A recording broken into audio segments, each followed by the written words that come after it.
पाकिस्तान तहरीक इंसाफ के तर्जुमान रऊफ हसन पर हमला करने वाले 4 ख्वाजा सरा तो अभी तक गिरफ्तार ना हो सके। उसी रऊफ हसन को कल गिरफ्तार किया गया और आज रऊफ हसन को अदालत में पेश किया गया। उनका 2 रोजा जिस्मानी रिमांड मंजूर हो चुका है।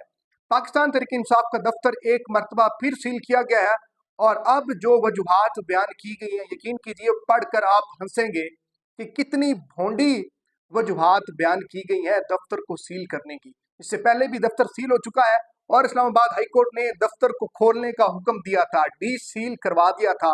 वो वजूहात जब आपके सामने रखूंगा तो आप खुद अपना सर पकड़ कर बैठ जाएंगे कि कितनी भोंडी वजूहात बनाकर पाकिस्तान तहरीक इंसाफ को दफ्तर को सील किया गया।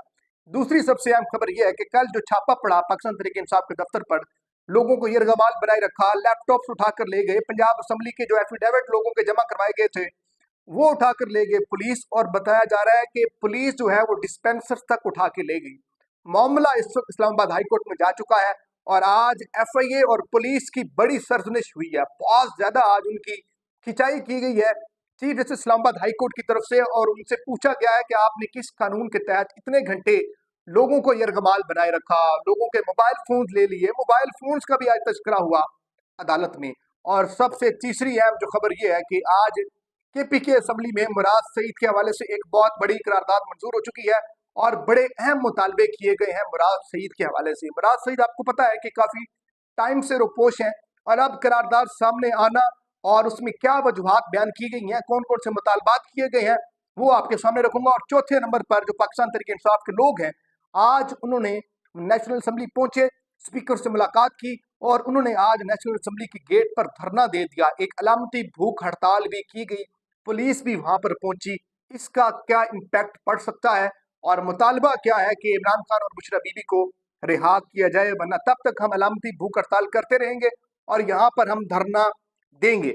सबसे पहले बात कर लेते हैं रऊफ हसन साहब की। रऊफ हसन साहब पिछले कई टाइम से मीडिया की जीनत बने हुए थे, बहुत सख्त बयान दे रहे थे और पाकिस्तान तहरीक इंसाफ जो सेक्रेटेरिएट है उसको चला रहे थे, बड़े एक्टिव नजर आ रहे थे। और जो साबिक ब्यूरोक्रेट हैं फवाद हसन, फवाद की वो भाई है। और फिर हमने देखा कि रऊफ हसन पर एक कातलाना हमला होता है। कुछ नामालूम शख्स जो हैं ख्वाजा सराओं के लिबास में, उनका लिबादा ओढ़कर उन पर हमलावर होते हैं और एक ब्लेड से उन पर हमला किया जाता है और खुशकिस्मती से उनकी जान बच जाती है। लेकिन इस्लामाबाद पुलिस इतनी जबरदस्त पुलिस है, इतनी एक्टिव पुलिस है, इतनी शानदार पुलिस है कि इतने दिन गुजर चुके हैं कि अभी तक 4 ख्वाजा सराओं को इस्लामाबाद पुलिस गिरफ्तार नहीं कर सकी, उनको ट्रेस नहीं कर सकी। तो ये इनकी कैपेबिलिटी है। तो रियासत उनको तो गिरफ्तार ना कर सकी, उसी रऊफ हसन को कल बड़ी अजीब तरीके से गिरफ्तार कर लिया गया।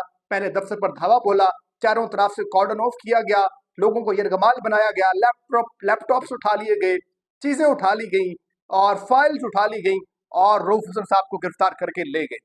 और आज रऊफ हसन साहब का जिस्मानी रिमांड मांगा गया एफआईए की तरफ से और एफआईए को 2 रोजा जिस्मानी रिमांड रऊफ हसन साहब का मिल चुका है। रऊफ हसन बड़े बहादुर नजर आ रहे थे। आज उन्होंने गुफ्तगू भी की और कहा कि मैं इमरान खान के साथ डट कर खड़ा हूं, क्योंकि इल्जाम ये लगाया जा रहा था कि पाकिस्तान तहरीक इंसाफ के दफ्तर से जो कीबोर्ड वॉरियर्स हैं, जो डिजिटल दहशतगर्द हैं, वो वहां पर बैठे होते हैं और वहां पर जनाबे वाला कौमी सलामती के खिलाफ जो है प्रोपेगेंडा किया जाता है, जहर उगला जाता है।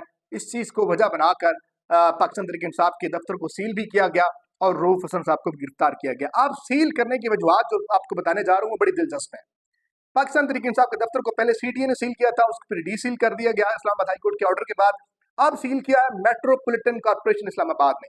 उन्होंने कहा है कि पाकिस्तान तहरीक इंसाफ के मरकजी सेक्रेटेरिएट में आसमानी बिजली से बचने के लिए इकदाम नहीं है और आग बुझाने के लिए पानी नहीं है, धुएं के अखराज के इंतजाम नहीं है, इसीलिए पाकिस्तान तहरीक इंसाफ के दफ्तर को सील किया जाता है। ये वजूहत बनाकर जनाबे वाला पाकिस्तान इस्लामाबाद में इतनी ज्यादा दफातर हैं, होटल्स हैं, रेस्टोरेंट्स हैं, तो आज से पहले इन चीजों को वजह बनाकर किसी का ना दफ्तर सील किया गया है, ना किसी का कोई रेस्टोरेंट सील किया गया है और बड़ा शानदार शानदार कारनामा आज अंजाम दिया गया है। एक दफ्तर सील करने पर इनको खराज तहसीन पेश करना चाहिए।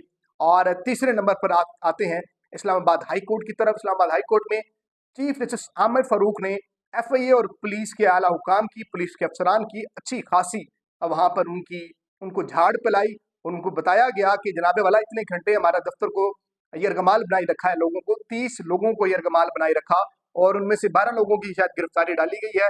तो इस पर सवाल किया गया चीफ जस्टिस आमिर फारूक की तरफ से कि क्या मुझे भी गिरफ्तार कर लिया जाता अगर मैं सड़क पर जा रहा हूँ, आप किसी को भी ऐसे ही गिरफ्तार कर सकते हैं, और उन लोगों का क्या कसूर है जिनकी आपने गिरफ्तारी नहीं डाली, उनको किस कैपेसिटी में, किस कानून के तहत आपने हब्से बेजा में रखा, आपने यरगमाल बनाए रखा। इस पर एडिशनल अटॉर्नी जनरल साहब ने कहा कि कुछ नामालूम लोग भी क्योंकि एफआईआर में मुलविस हैं, तो इसीलिए इन लोगों को भी शक की बुनियाद पर जनाब वाला हमने गिरफ्तार कर लिया। और फिर बताया गया वकील की तरफ से, पाकिस्तान तहरीक इंसाफ के वकील की तरफ से, कि मोबाइल फोन्स भी लोगों के ले लिए गए, मोबाइल फोन्स भी कब्जे में है एफआई के, तो इस पर भी उनकी सर्फनश हुई, उनको डांट पिलाई गई कि आपने किस कानून के तहत इन लोगों के मोबाइल फोन अपने कब्जे में रखे हुए हैं। तो आगे से जवाब दिया गया कुछ डाटा एनालिसिस करना था, चीजें नोट करनी थी, देखनी थी कि मोबाइल में क्या एक्टिविटीज हो रही हैं। तो बड़ा ही आज इम्पोर्टेंट दिन है शहर इक़्तिदार में।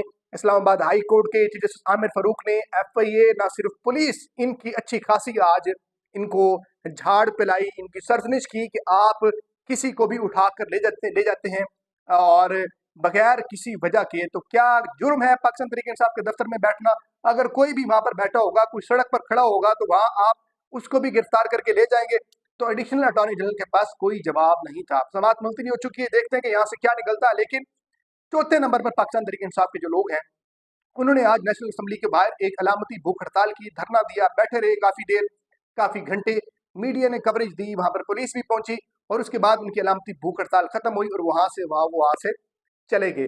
और अब आते हैं केपीके की असेंबली की तरफ। केपीके की असेंबली में एक करारदाद मंजूर हुई और उसमें मुतालबा किया गया है कि मुराद सईद को मंजर आम पर लाया जाए, मुराद सईद को सख्त सिक्योरिटी फराम की जाए, और मुराद सईद को अमन की बहाली के लिए उनको तमगा शुजात भी दिया जाए। इस वक्त केपीके की असेंबली से एक करारदाद मंजूर हो चुकी है। अब देखते हैं कि मुराद सईद साहब काफी टाइम से रोपोश हैं और पता नहीं वो कहाँ है। कुछ लोग कहते हैं कि बाहर चले गए हैं, कुछ कहते हैं कि वो खुशी जगह पर है। लेकिन मुराद सईद शायद अब सामने आने वाले हैं, या इसलिए करारदाद आई केपीके की असेंबली में। देखते हैं कि मुराद सईद साहब कब सामने आते हैं। 4 बड़ी अहम हैपनिंग्स हुई आज इस्लामाबाद में, और बड़ा इंपॉर्टेंट दिन था आज शहर इक़्तिदार में, अजीब सी हलचल रही। और ये तमाम तफसीलात है। अपना फीडबैक जरूर दीजिएगा, अपने अपने लोगों का ढेर सारा ख्याल रखें। अल्लाह निगहबान।